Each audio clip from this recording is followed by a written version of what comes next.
Hello बच्चों, let's see this question. It said that if theta 1 and theta 2 be the apparent angles of dip observed in the two vertical planes right angle to each other, then the true angle of dip theta is given by NEET 2017 में question पूछा गया था। इस question के लिए हमारा की concept होगा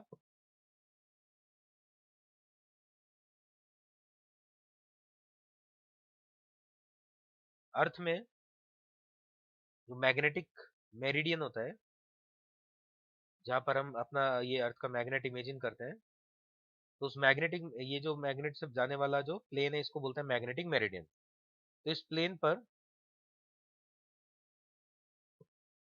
अगर हम कंपास को मूव करें तो इस टाइप से, जैसे कि मैग्नेट में north to south magnetic fields होते हैं, नॉर्थ से इमर्ज होकर साउथ में एंटर करते हैं, तो कंपास निडल उसी टाइप से यहाँ पर डेविएट होगा। जैसे इस पॉइंट पर रिजल्टेंट मैग्नेटिक फील्ड होगा अपवर्ड, अगर हम इक्वेटर पे देखें तो ये होगा हॉरिजॉन्टल, साउथ पोल के पास जाएंगे तो ये डाउनवर्ड होगा मैग्नेटिक फील्ड वेक्टर। तो रिजल्टेंट जो मैग्नेटिक फील्ड है उसका हॉरिजॉन्टल से ये जो एंगल है इसको बोला जाता है डिप एंगल, और डिप एंगल का कैलकुलेशन होता है मैग्नेटिक मेरिडियन के ऊपर। तो मैग्नेटिक मेरिडियन पे डिप एंगल का कैलकुलेशन हम कर लेते हैं।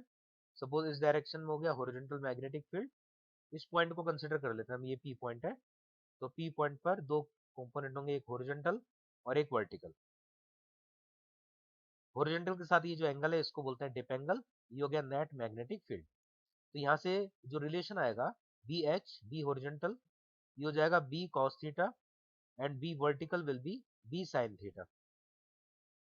तो from here tan theta equal to B vertical divide by B horizontal, ये इनमें आपस में यहाँ पर रिलेशन हो गया, इसको हम बोल सकते हैं इक्वेशन नंबर 1। चाहे तो कॉट थीटा भी निकाल सकते हैं, B horizontal upon B vertical. तो ये हो गया मैग्नेटिक मेरिडियन के ऊपर।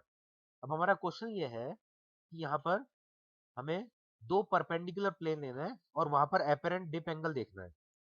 तो जैसे सपोज यहाँ पर मैं दो परपेंडिकुलर प्लेन ले लेता हूँ, एक इधर लिया मैंने और एक इधर लिया। इस प्लेन को मैं 1 बोल देता हूँ, इस प्लेन को 2 बोल देता हूँ।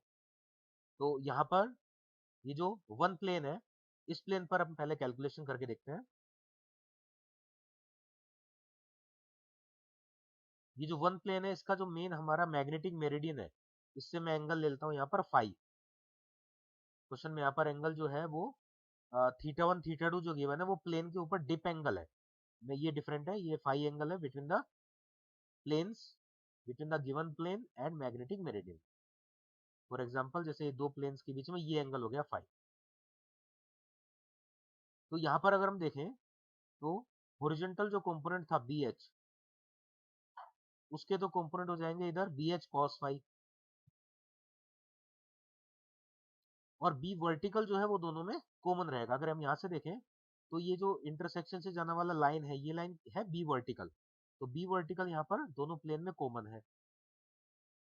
तो इसके अकॉर्डिंग हम ये जो फर्स्ट प्लेन था, ये तो हो गया मैग्नेटिक मेरिडियन, इस पर तो निकाल ही चुके हम एंगल ऑफ डिप थीटा आया था। तो ये जो 1 नंबर ऑफ प्लेन है इस पर निकाल सकते हैं डिप एंगल, वो कहलाएगा एपरेंट डिप एंगल। तो मैग्नेटिक मेरिडियन के अलावा किसी अदर प्लेन पे जो कैलकुलेट किया जाता है dip angle, that is apparent dip angle. तो इसी टाइप से कैलकुलेशन होगा, फॉर्मूला भी इसी टाइप से होगा। tan theta 1 will be equal to B vertical जो कि कॉमन है divide by B horizontal, B horizontal हो गया यहाँ पर बी एच कॉस फाई। तो after solving tan theta 1 equal to B vertical upon B horizontal, equation 1 से हम बी tan थीटा लिख सकते हैं यहाँ पर। So it will be tan theta upon cos phi. ये हो गया relation apparent dip angle on the 1 number plane and actual dip angle on the magnetic meridian। Next यहाँ पर जो सेकंड हमें प्लेन ले रहे हैं वो 90 डिग्री पर है, तो इधर फाई होगा, तो इधर ऑब्वियस बात है 90 माइनस फाई होगा। तो इसी टाइप से इस प्लेन पर भी हम सोल्व कर देंगे। देन उस कंडीशन में हमें एंगल थीटा 2 लेना है। तो apparent dip angle on the another plane will be tan theta upon cos 90 minus phi, so it will be sin phi. तो ये आ गया सेकंड प्लेन पर apparent dip angle, apparent dip angle on the second plane। अब यहाँ पर हमें phi को तो रिमूव करना है, बिकॉज फाई हमने इमेजिन किया, हमें थीटा 1 थीटा 2 थीटा चाहिए। तो फाई को हटाने के लिए इधर कॉस फाई और इधर साइन फाई है, तो हम इनइक्वालिटी यूज लेंगे।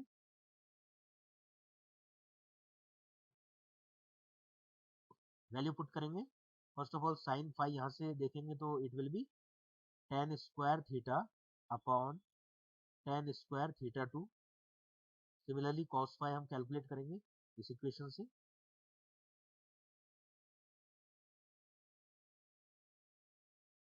Equal to 1। इसमें tan स्क्वायर थीटा कॉमन आकर यहाँ पर 1 में डिवाइड कर देंगे तो cot स्क्वायर बन जाएगा, और यहाँ पर रिमेनिंग होगा 1 upon tan square theta 2 plus 1 upon tan square theta 1 equal to 1 upon tan square theta. इन सबको cot फॉर्मेट में लिख लेते हैं। तो cot square theta 2 plus cot square theta 1 equal to cot square theta. ये यहाँ पे इनमें आपस में रिलेशन आ जाएगा। So here option D will be correct. Hope you understand it well. Best of luck.